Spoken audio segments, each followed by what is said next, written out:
Shalom, saudara dan saudari yang terkasih dalam Tuhan kita Yesus Kristus.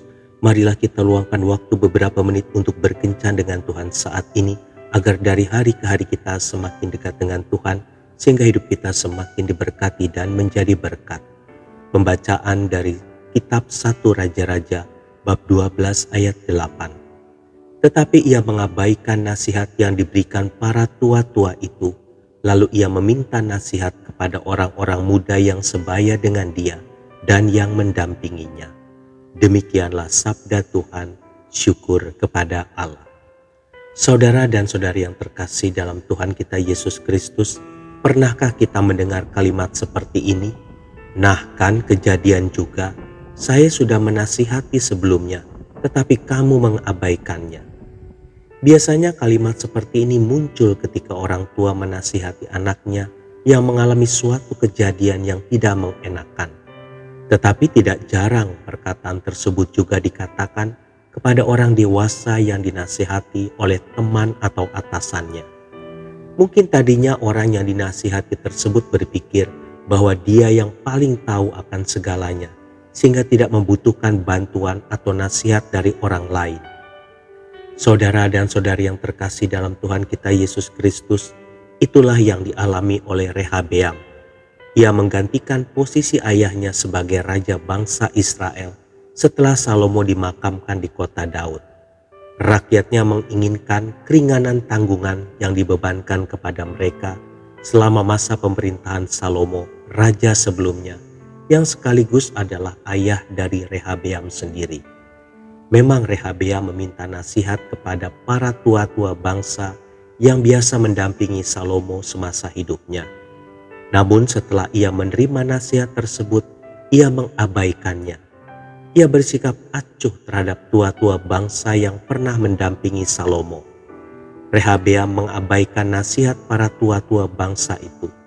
Ia seharusnya tahu bahwa tua-tua bangsa yang biasanya mendampingi Salomo itu adalah orang-orang yang berpengalaman dan bijak. Namun amat disayangkan karena Rehabeam lebih memilih mendengarkan nasihat orang-orang muda sebayanya yang tidak dapat memahami penderitaan rakyat. Akhirnya kerajaan Israel pun pecah menjadi dua bagian, yaitu kerajaan selatan dan kerajaan utara. Rehabeam sukses menjadi orang yang gagal dalam masa pemerintahannya karena tindakannya yang mengabaikan nasihat orang-orang yang lebih berpengalaman. Saudara dan saudari yang terkasih dalam Tuhan kita Yesus Kristus, ada beberapa orang yang berpikir bahwa nasihat akan membatasi kesenangan hidupnya, sehingga tidak sedikit orang yang akhirnya mengabaikan nasihat dari orang-orang yang lebih berpengalaman, lebih jernih dalam melihat masalah, atau lebih bijak di dalam membuat keputusan. Mereka merasa seperti orang yang sudah tahu segalanya, sehingga pendapat dan nasihat orang-orang itu tidak didengarkan karena tidak masuk hitungan bagi mereka.